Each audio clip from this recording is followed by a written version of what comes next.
Welcome to CodeHT, your topics, our views. In the last video, we have discussed about modules, how to create modules, how to import modules in a Python. Today, we'll be discussing about exception handling in Python. So, what is exception handling? How to handle the exception? So, what is exception? Exception is nothing but any event or the actions which occurs in your program that interrupts your program flow. That's known as exception. If you compare this with other languages like Java and C#, their runtime error is known as exception. But in Python, any error that occurs is known as exception.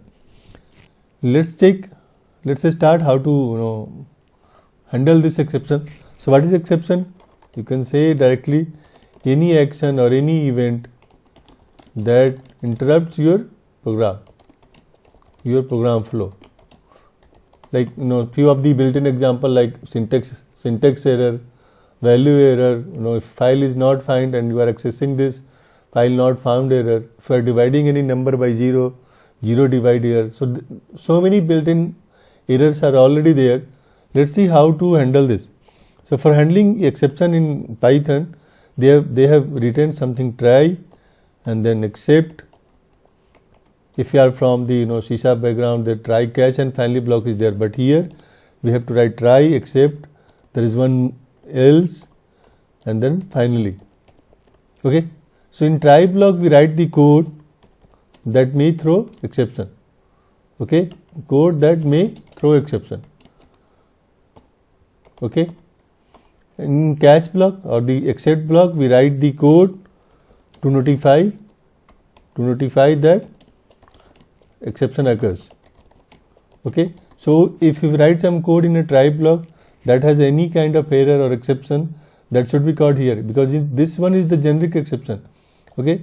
In else block, this block will be executed only there is no error, there is no exception thrown. Okay. There is no exception thrown. If exception is thrown, this will not run. Okay. And the finally block, this will always executed. This block will always executed in respect to whether exception is there or not. Okay. Okay. Okay. There is one more concept. This except is the generic exception. If you don't know what kind of exception your code will throw, you can write this. But if you are aware that my code will throw like syntax error or divide by zero error or file not found error or file permission error, you can write the specific exception. Like you can write something like except. Okay, except like let's say syntax error. You can write something like here. Okay, but if you don't know which kind of exception your code throw, you can write this in except block. That will be always executed. Okay, let's take one example, simple example, and try to understand how it works. You can also have nested exception. Inside try block, you can write another try block. If requires, you can write here also. Try your code, and then you can write except, else, and finally. That if you want to write, you can write else. It's not necessary. But for try, with the try you can write finally. With try you can write except. Okay, that combination is already there. Let's take one example of division by zero. That's throw the exception. Okay, let's say declare one function division that takes two parameters a or b. Okay, simple.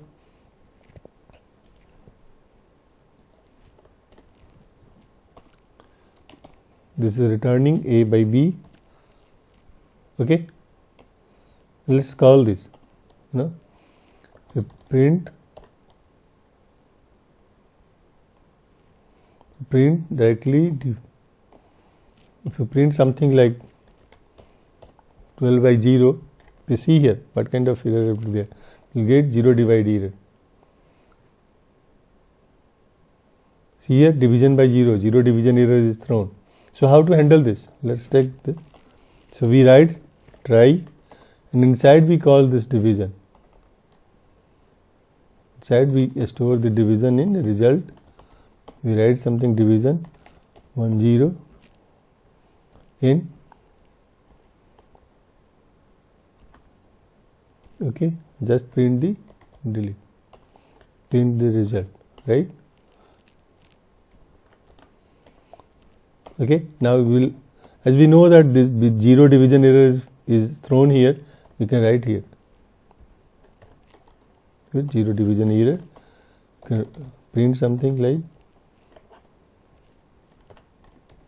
zero division occurs, caught, right? Now let's take the else block, how it will run.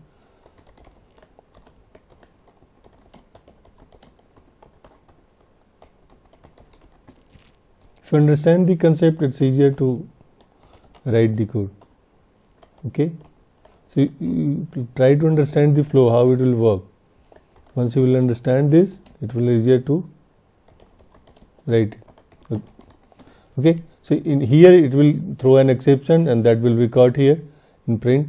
Let's write one generic exception also, because this one is generic.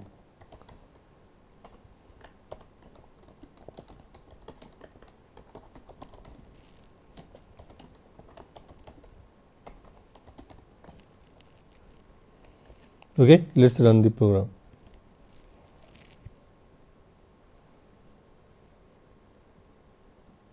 Okay, that's not. See here, syntax here is invalid syntax. Why? Because we have just put this one intentionally so that we can check the error here. Okay, if you run this, now it will see here. See, so zero division caught. First, this will execute it. Why? Because we know that this will throw zero division error.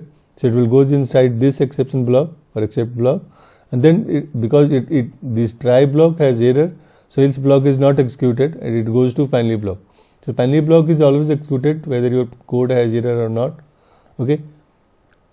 One more thing. Okay, inside this except, if you know the multiple error, we can put here also like something syntax error or like value error. So this is also a way to call in more than one number of exceptions. If you know that these are the exceptions which your program will throw, you can write it here. You can combine this.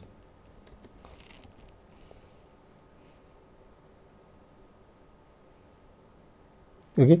Now let's take this. If you will run correctly, this will not caught in any exception, but else and finally both will be executed. Let's run this. So else and the difference between else and finally is finally will always execute, else will only execute when their try block does not have error. See here, it's running perfectly fine. We can also throw our own error, or like here, if we say here if the second number is less than equal to 0, and then we can raise here, let's say raise type error or value or anything. We can print some message like number must be greater than 0. Okay, simple. If you run now, it will not caught in this zero division error, because here we have customized this. Okay, let's take.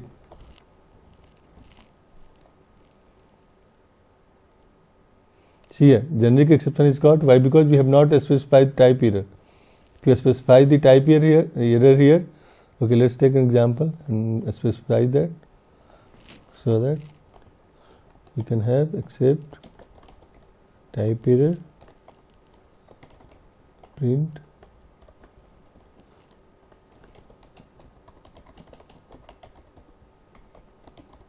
now. If you run this, now it will go inside type error. It will not execute the. See here, type error is caught and finally block is executed. So you can raise, depend upon the requirement, you can raise your own error. You can also define the exceptions. Okay, and okay, so we have to take care of only few things. Like in a try block, we write the code which may or may not throw error, like file handling, or if you are handling any resources, network resources. In finally block, we generally used for like if you are handling the file, or if you are reading or writing the file, the file must be closed once your application is closed. So we can write the file close in a finally block. Or if we are handling any resource, we are accessing any network resource, we have to release those resources, otherwise deadlock may happen. So in finally block, we generally write those lines of code which must be executed, like releasing the network resource, closing the files. Okay. Else block depend upon your requirement. If you feel that if try block is successfully executed, there should be some code which needs to be run or executed, we can write there in else block. This is the simple way of handling the exception. Okay. If you have not liked or subscribed to the channel, please subscribe it. In the next video, we will be handling class and objects. Thank you.